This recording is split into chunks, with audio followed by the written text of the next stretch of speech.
A new kid from nowhere steps into a school painted red and white. His first perception is a candy cane. If the school is a candy cane, then the school and all its inhabitants, which it traps inside and confines to hours of 8:30 to 3, are lame. A school painted red and white, remember that. September 6, 2011. A new kid from unknown land steps into a school where he isn't welcome. With the color of his skin and place of origin provide fuel for bullies which aimlessly shoot verbal arrows, all of which hurt his heart. How can they see his pain when they only call him dark? How can they see his tears when he is taught, boys don't cry? Boys don't cry. They stand up. Fighting back is the norm. Blood and scorn will be shown. No love will be born. A new kid from land unknown left everything behind to come, packed up with his father, and drove for 4 days. Did they know that? Did they know that while his dad thought he was peacefully sleeping, his brain was running wild?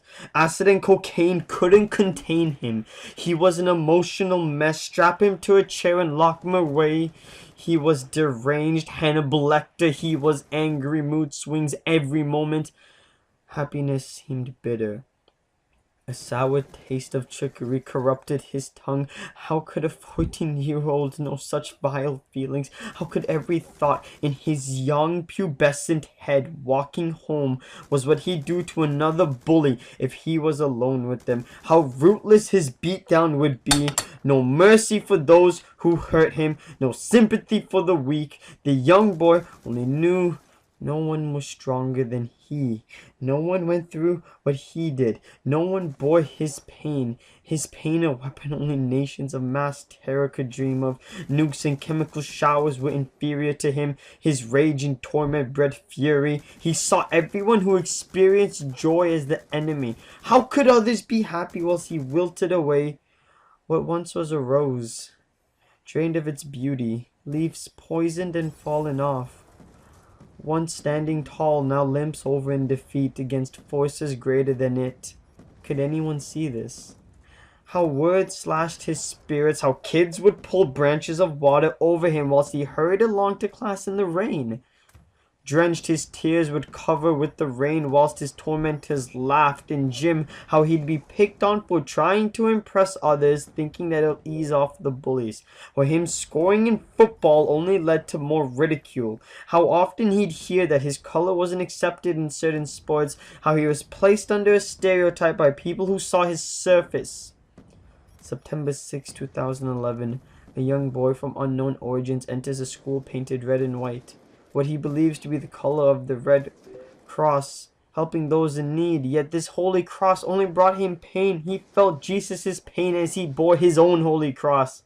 Nothing he'd find in a red and white first aid box could fix it. No point traveling in a red and white ambulance, for his heart was broken, spilling red blood all over his dreams, his soul, until he lost all color in his skin and turned white. A young boy from unknown origins passed away on September 6, 2011. What was born was anger, revenge, and justice. A shell of the former would seek out his revenge, bringing justice to those who hurt him.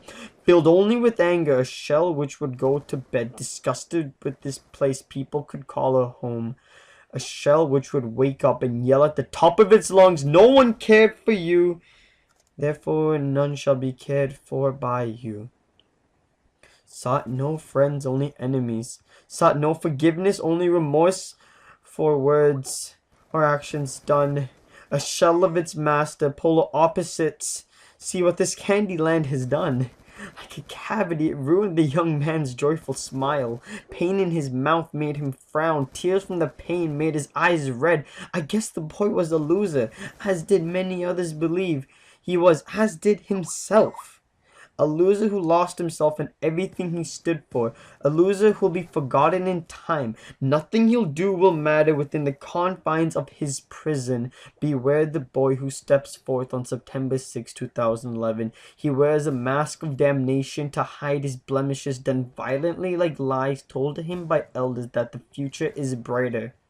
He hides a frown larger than the equator, so that people from sea to sea can't see what he sees. His eyes are dark. Light has escaped as it fled in terror from the thoughts it saw in his soul. His laughs are his shield, plucking out the BS told to him, shielding others from his story, his pain. He acknowledges his friends, but he truly knows he is alone. Remember the boy who stepped forth on September 6, 2011. For that day he put childish things aside and saw the world for how disgusting it truly is. Beware the man who I have written. His story is over. Cross his path, and yours will. Remember the boy who stepped forth on September 6, 2011. Remember me. Superbia. Every day I see these 7 walk with me.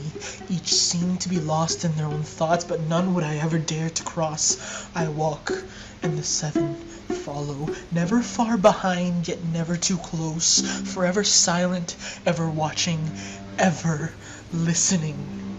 Avaritia. One day, it seems that a soft sound was superimposed on the whispering wind, and a near silent speech upon the air. Did the 7 speak? 1, 2, or 3? It was they who spoke, it seemed to me, but when I dared to look back, their faces were slack, lips unmoving, eyes unblinking. 3 seemed indifferent, 1 annoyed, 1 was proud, and another looked bored, yet one had the trace of a smile on his face. Luxuria. Every day, the whispers grew stronger until I could separate one voice from the others. I couldn't stand it any longer. I would have had to look one way or another. So I turned to the one who smiled, a stupid grin upon his face. His was the one voice that I could place, the first whisper upon the wind. Invidia. And I asked who they were, and he moved like a blur to whisper by my ear, so that only I could hear, that only I could ever hear. We are a part of you. We are a part of everyone. We have enjoyed your vices since time begun, and watching your trials and tribulations give us such fun. In the darkness we stand, banned from gifts planned to be given in the light, so we decide to fight our way on our terms. We are the darkness, not the light. We are the ones who rule, he declared arrogantly. Gulia. I knew then who he was, what he was, but I didn't know where I was or why I was here, but I knew who they were, what they were. The 7 princes, the 7, the personification of the 7 deadly, the 7 princes of the 7. I knew who they were. Ira. Lucifer of pride, for the arrogance he had supplied. So many had died in Mammon of greed, whose gifts men thought they'd always need, who made seeds of greed in their hearts to grow like weeds. Asmodeus of lust, his vile pleasures many thought they could trust, till diseases killed them as surely as a spear thrust through their hearts. Leviathan of envy, sending those to a frenzy, looting, pillaging, stealing, killing. Beelzebub of gluttony, causing many to live hungrily, but the few who gorged upon food others needed. Belphegor of sloth, whose slow silent silvery song doth bring those to their doom, never accomplishing, never fighting, always succumbing. Satan of wrath, whose foul temper brought many down the bloody path. Subtly he irked the ires of nations, causing bombs to be dropped and blood to be spilt. Acedia. They We're the seven princes of hell, the seven deadly sins personified. Superbia, avaritia, luxuria, invidia, gulia, acedia, ira. Ave Maria, gratia plena Dominus tecum, benedicta tu mulieribus, et benedictus fructus tui. No. We